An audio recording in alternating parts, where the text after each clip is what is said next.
Dear friends, hello everyone. This is Kainia Novik with you. Today I will show you how to set a New Year's table so that it is tasty, beautiful, and without payback from your body the next day. No starvation, no extremes, and no boredom. So, let's start putting together a New Year's table in a tasty and easy way. Let's begin with what harms our health the most on New Year's Eve. And no, it's not Olivier salad. The main problem is chaos. We sit down at the table hungry because we spent the whole day cooking and didn't really eat properly. Then we start grabbing everything in a row. A piece of herring under a fur coat, a spoon of salad, a sandwich with caviar, a mandarin, champagne, a hot dish. Then salad again. Our stomach at this moment is like a factory where raw materials for making cars, airplanes, and vacuum cleaners were delivered all at once and they said, "Figure it out yourself." It's in shock. The pancreas rushes around, not understanding which enzymes to release for proteins, fats, or carbohydrates. The liver just raises its paws up. Here is your first principle of a healthy New Year's feast. Start correctly. 2 to 3 hours before the main feast, eat something light, but filling. A portion of cottage cheese with berries or Greek yogurt with nuts is ideal. Why? So you don't come to the table with a wolfish appetite. A person who is not hungry eats consciously and doesn't sweep away everything in their path. And one more point that few people talk about. If you regularly take any medications for blood pressure, for the heart, for the thyroid, do not skip them during the holidays. I understand. You think it's just one day, nothing terrible, but your body doesn't know about the calendar. For it, a missed pill is stress, which is aggravated by the festive load. Friends, sorry, but I'm deliberately pausing here. This is important to me. Briefly about what hurts. Re-uploading my videos and copying texts is a violation of copyright, which I will stop officially. If you want to take an idea, rework it, but don't steal. And I remind you, my only channel is on YouTube. I am not on other platforms. And I continue. Now let's move on to the most interesting part. What exactly should you put on your plate? Primera abea rule. Imagine your plate divided into 3 parts. The first part, the largest one, is vegetables. About half the plate. Fresh, baked, stewed. It doesn't matter. Tomatoes, cherry tomatoes, cucumbers, bell peppers, lettuce leaves, baked eggplants or zucchini. Why is this important? Fiber from vegetables slows down the absorption of fats and sugars. It works like a sponge that absorbs excess and helps remove it from the body. Plus, vegetables create volume in the stomach and you will feel full faster. The second part is protein. A quarter of the plate, baked fish, turkey, chicken breast, beef, seafood. Ideally, protein gives a long-lasting feeling of fullness and doesn't overload the pancreas, the way fatty salads with mayonnaise do. The third part is complex carbohydrates and everything else. The last quarter. This includes potatoes, grains, the same Olivier salad, if you really can't do without it, but exactly in these proportions. Now, about specific dishes. Herring under a fur coat.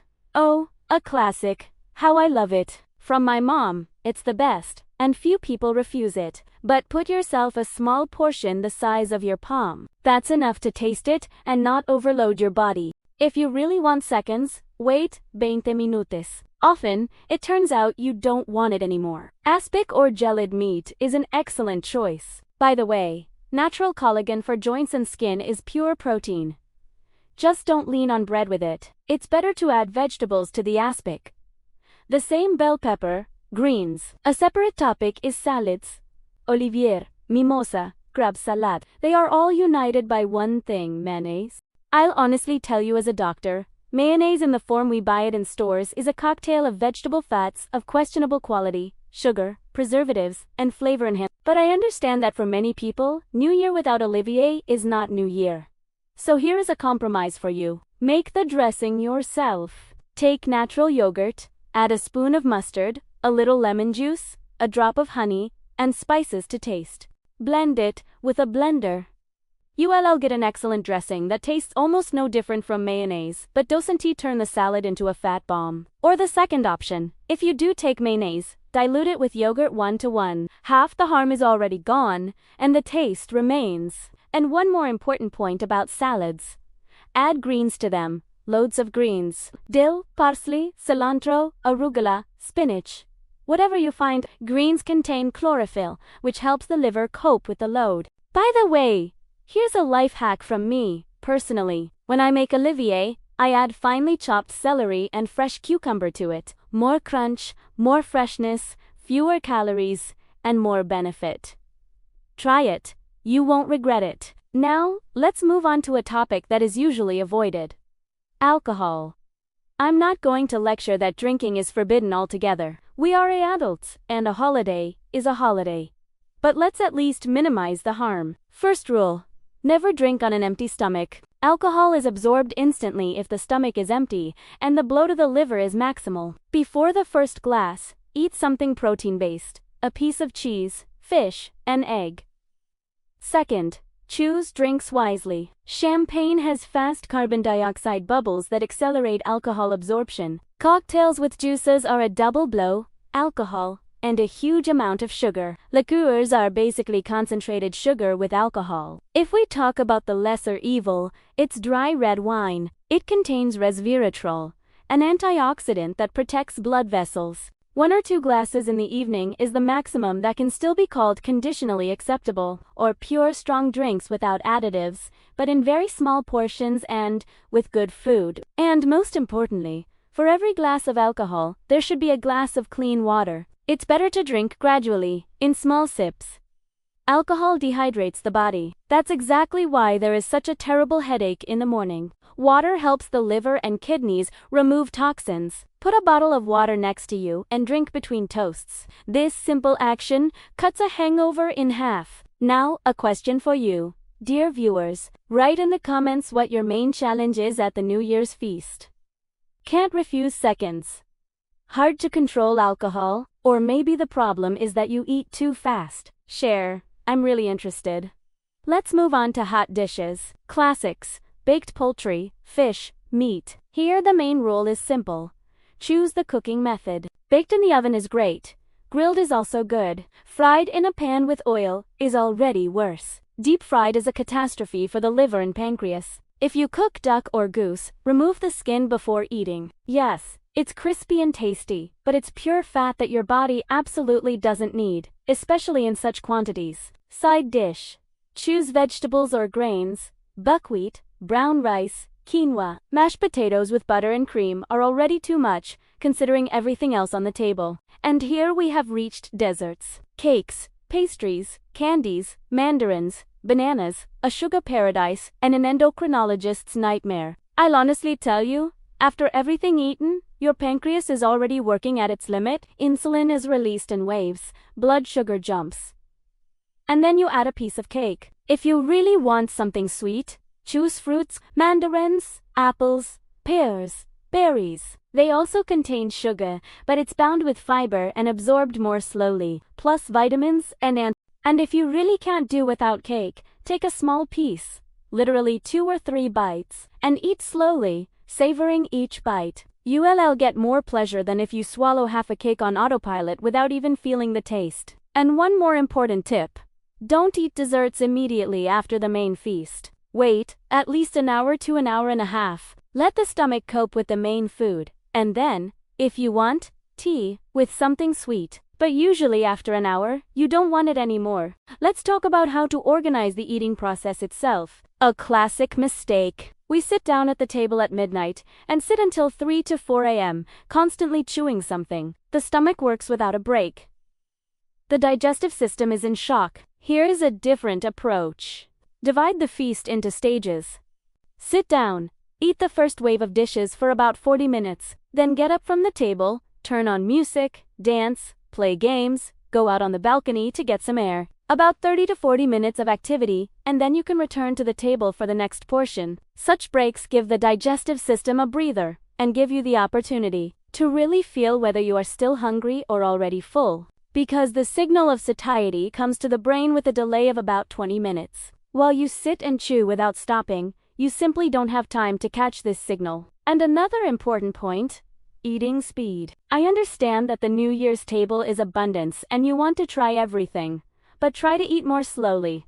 Put the fork on the table after each bite. Chew thoroughly. Talk with loved ones. After all, a holiday is not only about food, right? It's about communication, atmosphere, warmth. When you eat slowly, you eat less, but get more pleasure. This is a scientifically proven fact. Plus, digestion starts already in the mouth when you chew. The better the food is broken down by saliva, the easier it is for the stomach and intestines to handle it. And now January 1st has come. You woke up, and your body is sending distress signals. Heaviness in the stomach, slight nausea, maybe a headache. What to do? First, don't starve. Many people think, I overate yesterday, today I won't eat at all. This is a mistake. The body needs energy to recover, but the food should be light and proper. The ideal breakfast on January 1st is oatmeal on water with apple and cinnamon, or a 2-egg omelette with vegetables, or Greek yogurt with berries and a tablespoon of chia seeds. That is, something light but nutritious. Drink a lot of water. Warm water.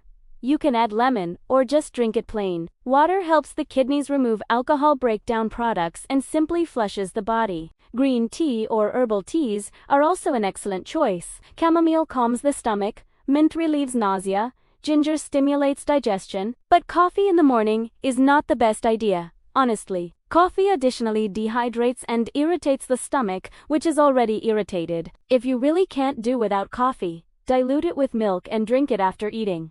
Not on an empty stomach. Light physical activity helps a lot. I'm not talking about the gym, of course, just a walk in the fresh air for 30 to 40 minutes. Oxygen speeds up metabolism, movement stimulates digestion, and your mood improves. And don't lean on medications like pancreatine without necessity. If there is really strong discomfort, you can take it, but don't make it your tradition.